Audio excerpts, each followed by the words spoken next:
मुझे यकीन है आपने ऐसी फिल्म पहले नहीं देखी होगी। फिल्म की कहानी की शुरुआत में हमें एक वीडियो क्लिप दिखाई जाती है। ऐसे में एक परिवार समुद्र किनारे मौज मस्ती कर रहा था। अगले दृश्य में हम चार दोस्तों को देखते हैं जो छुट्टियों पर कहीं जा रहे थे, जहां उनके साथ दो भाई और उनके दोस्त भी थे। जब वे हाईवे पर थे, उन्होंने एक कार खड़ी देखी जो सड़क के बिल्कुल बीचों बीच था। ड्राइवर, जिसका नाम ब्रायन है, उसे कार रोकनी पड़ी। कार के बाहर एक आदमी खड़ा था जो मदद मांग रहा था। वह आदमी उसके पास आया, कृपया मेरी मदद करें। लेकिन ब्रायन ने उसे अस्वीकार कर दिया और वहां से भगा देता है। लेकिन बाहर खड़ा शख्स फिर भी नहीं मानता। वह अपनी कार में दूसरी कार लेकर आ रहा था। जब वह आदमी ऐसा कर रहा था, हर कोई उसे देखता है और महसूस करता है यह शायद कुछ गलत है। फिर वे उस आदमी की कार को देखते हैं जहां एक छोटी बच्ची बैठी थी। लड़की के चेहरे पर मास्क था और उसमें खून लगा हुआ था। यह देखकर चारों डर गए। ब्रायन अपनी कार को साइड से खींचता है, यह वहां से चला जाता है और यहां हमें पता चला वह आदमी जिसकी बेटी उसी वायरस से संक्रमित थी जो धीरे धीरे पूरी दुनिया में फैल गया। यह बहुत ही भयानक वायरस है। उसने उसे पकड़ लिया होगा। वह कुछ घंटों के मेहमान होंगे। इसका मतलब है कि कुछ समय बाद उस व्यक्ति की मृत्यु हो जाएगी और अभी तक इस वायरस का कोई टीका विकसित नहीं हो सका है। वहां हम देखते हैं ब्रायन और उसके दोस्त गाड़ी चला रहे थे। कार का पेट्रोल पाइप टूट गया, सारा पेट्रोल बाहर निकलने लगता है। अब क्योंकि पेट्रोल नहीं है, उनकी कार थोड़ी दूर जाकर रुकी। ब्रायन और उसके दोस्त सभी राजमार्ग पर थे, जहां दूर दूर तक कोई नजर नहीं आ रहा था। उनके पास एक ही विकल्प था, उन्हें वापस उसी व्यक्ति के पास जाना होगा जिन्होंने सबसे पहले उनसे मदद मांगी, क्योंकि उसके सिवा कोई उनकी सहायता नहीं कर सकता था। वे सभी एक ही काम करते हैं, वे अपना सामान ले लेते हैं वापस उस आदमी के पास। ब्रायन के पास बंदूक भी थी। अधिक थोड़ी देर चलने के बाद वे उस आदमी के पास पहुंचे। ब्रायन जाता है और उसे बताता है कि हमें आपकी कार चाहिए। लेकिन वह आदमी कहता है, ठीक है, मैं तुम्हें अपनी कार दूंगा, लेकिन तुम्हें पहले मेरी शर्तें माननी होंगी। वह आदमी उससे कहता है, पास के कस्बे में एक अस्पताल है, वहां के एक डॉक्टर ने इस वायरस का टीका विकसित कर लिया है। तुम मुझे और मेरी बेटी को वहीं छोड़ दो, तो फिर तुम मेरी कार ले सकते हो। यह सुनकर ब्रायन ने कहा, क्या तुम पागल हो? इस वायरस की अभी तक कोई दवा नहीं बनी है। लेकिन इस बारे में वह आदमी उसे उत्तर नहीं देता। वे सभी उस आदमी से सहमत हैं। कार के पीछे उन्होंने उस आदमी और उसकी बेटी को बैठाया और उस हिस्से को प्लास्टिक से अच्छे से ढक दें ताकि इन लोगों को ये वायरस न हो। फिर कार साफ करें। वे उस पर बैठे और चले गए। कुछ दूरी पर उन्हें एक कार दिखाई देती है। ब्रायन और उसका भाई उस कार के लिए पेट्रोल लेने जाता है ताकि वे रास्ते में उनकी मदद कर सकें। जब ब्रायन के भाई ने कार का दरवाजा खोला, वह डर गया क्योंकि उस कार में एक आदमी बैठा हुआ था जो बहुत नींद में लग रहा था। वह भी इस वायरस से संक्रमित थे। उसका शरीर सड़ रहा था। जब ब्रायन का भाई कार की चाबियां लेने की कोशिश करता है, लेकिन फिर उस आदमी को होश आ गया। भाई ब्रायन ने कार का दरवाजा फिर से बंद कर दिया। जैसे तैसे उन्होंने पेट्रोल लिया और शहर पहुंच गए। चारों ओर मृत्यु की शांति थी। वह कोई शहर नहीं था, कब्रिस्तान था जहां चारों तरफ लाशें ही लाशें हैं। अब ये लोग अस्पताल पहुंच चुके थे जहां उस आदमी को जाना था। वे सब अंदर चले जाते हैं, लेकिन उस आदमी ने अपनी बेटी को कार में ही रहने को कहा। ब्रायन का दोस्त बॉबी भी उसे वहां रहने के लिए कहता है, क्योंकि वह लड़की को अकेला नहीं छोड़ना चाहता था। लेकिन रास्ते में ब्रायन बॉबी से कहता है, देखो, उस लड़की से दूर रहो और उसे मत छुओ, क्योंकि यह वायरस बहुत तेजी से फैलता है। फिर सभी लोग अंदर चले जाते हैं। जब आप अस्पताल के अंदर जाते हैं, लगता है कोई नहीं है।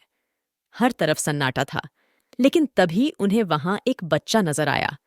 वे सभी उसके पीछे पीछे टीका बनाने वाले डॉक्टर के पास गए। वह आदमी डॉक्टर के पास गया और बोला, मुझे ऐसी दवा चाहिए जो इस वायरस को खत्म कर दे, क्योंकि मेरी बेटी भी इस वायरस का शिकार है। मैं उसे बचाना चाहता हूं। डॉक्टर ने कहा, अभी दवा तैयार नहीं हुई है। ये एक ऐसी औषधि है जो आपके शरीर में प्रोटीन को बढ़ाती है और केवल वही व्यक्ति जीवित रह सकता है, वह इस प्रोटीन को सहन कर सकता है। फिर डॉक्टर ने वही दवा एक बच्चे को देनी शुरू कर दी। हर कोई उसे रोकता है, लेकिन डॉक्टर ने कहा, क्या इन बच्चों को बचाने का कोई उपाय है? मुझे बताओ। यह सुनकर सभी लोग चुप हो गए। जब बॉबी बच्चे के साथ बाहर थे, उनकी हालत भी खराब हो गई। ये देख बॉबी खुद को रोक नहीं पाते। सभी आवरण हटा दें, बॉबी बच्चे की मदद करने की कोशिश करता है। फिर बच्चा खून की उल्टी करता है। उसकी बूंदें बॉबी के चेहरे पर भी गिरीं। इसका मतलब है कि बॉबी भी अब संक्रमित हो सकते हैं। वो बेचारी तो उस बच्चे को बचाने ही गई थी। उन्हें नहीं पता था कि वो खुद इस वायरस का शिकार हो जाएंगे। बॉबी ने खुद को साफ किया। अब तक ब्रायन और बाकी लोग भी जा चुके थे, लेकिन बॉबी इस बारे में किसी को नहीं बताते। वह उस आदमी से कहता है कि तुम्हारी बेटी बेहोश हो गई है, लेकिन अब वह बिल्कुल ठीक है। वह आदमी सुनकर खुश हो गया। वह इन 4 लोगों को यह बताता है, मैं और मेरी बेटी अब यहीं रहेंगे, आप नहीं जा सकते। यह सुनकर सभी खुश हो गए, ब्रायन के भाई को छोड़कर। यह देखकर उसे बहुत बुरा लगा कि वे उसे यहाँ अकेला छोड़ रहे हैं। वैसे भी थोड़ी देर बाद वे कार को अच्छे से साफ करते हैं। फिर वे पास के एक होटल में जाते हैं और मौज मस्ती करने के बारे में सोचते हैं।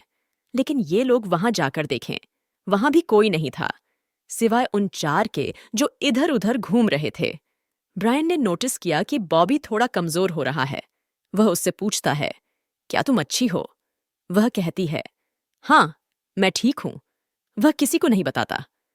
प्रभावित लड़की ने उस पर उल्टी कर दी। इसके बाद ब्रायन को आभास होता है कि पूल में कुछ है। उसने देखा तो पानी में एक शव पड़ा हुआ था। इससे ब्रायन बुरी तरह डर गया और डर के मारे पानी में गिरना तय था। तभी उसके भाई ने उसे देख लिया, जो आकर उसे बचाता है। वह अपने भाई ब्रायन को बताता है, हम कुछ मजा क्यों नहीं करते?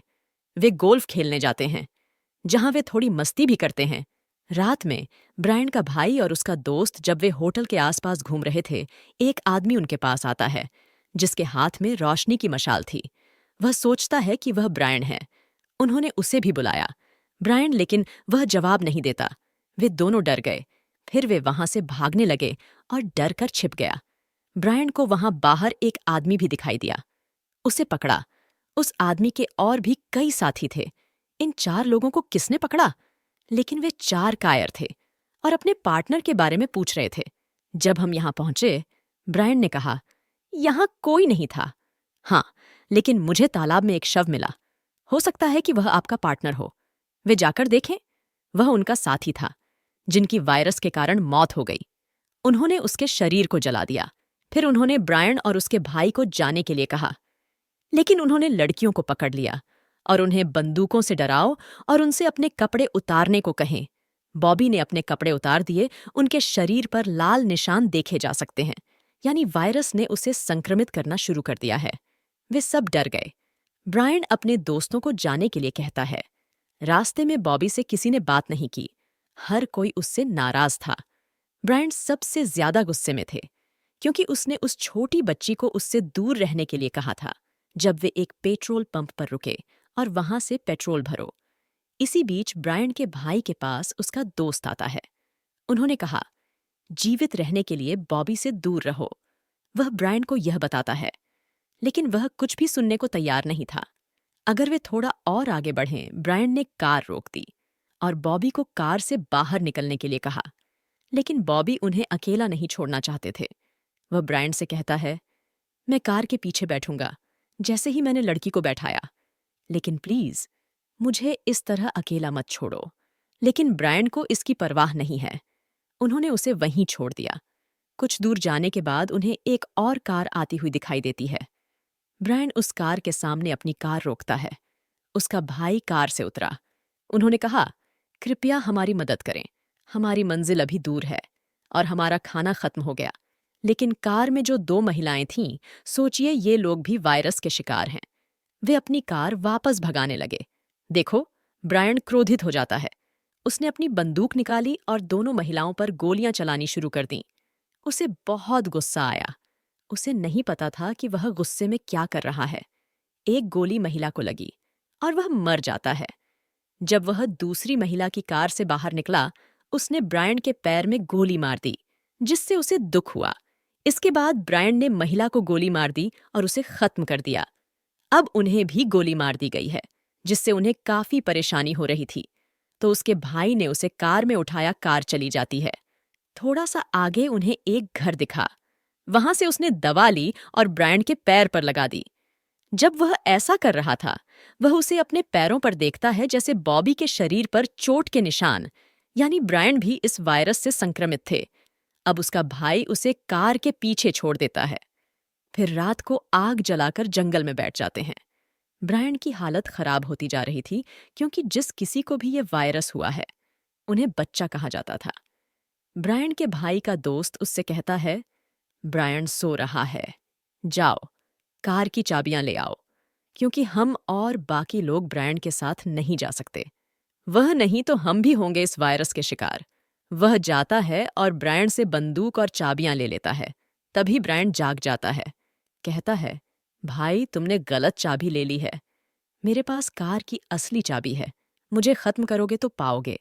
लेकिन उसका भाई ऐसा कुछ नहीं करना चाहता था। तो ब्रायन उससे कहता है, मैं बीमार होकर मरना नहीं चाहता। भाई, तुम मुझे खत्म कर दो तो अच्छा है। वह कहता है, कृपया मुझे खत्म कर दो। वह अपने भाई को खत्म कर देता है और फिर ब्रायन के शरीर को जला दिया। का बाद में वह अपने दोस्त के साथ चला जाता है और आखिरकार वे गंतव्य तक पहुंच गए जहां ये चारों आना चाहते थे। लेकिन अब उनमें से केवल 2 ही बचे थे। यहां आने के बाद ब्रायन भाई उसे अपनी और ब्रायन की कुछ पुरानी यादें याद आ रही थीं। क्योंकि वह अक्सर अपने भाई के साथ रहते हैं, वह समुद्र के किनारे आया जाया करता था। लेकिन आज ब्रायन उसके साथ नहीं था। बॉबी की एक गलती ने सभी को एक दूसरे से अलग कर दिया। कभी कभी किसी की मदद करना हमें नुकसान पहुंचाओ, जैसा बेचारे बॉबी के साथ हुआ। वह नहीं जानता था कि यह गलती उसे उसके दोस्तों से अलग कर देगी। और बेचारा ब्रायन, जो कुछ भी नहीं जानता था, बस बॉबी के साथ रहना चाहता था और कहानी का अंत हो गया। धन्यवाद, लाइक और सब्सक्राइब करें।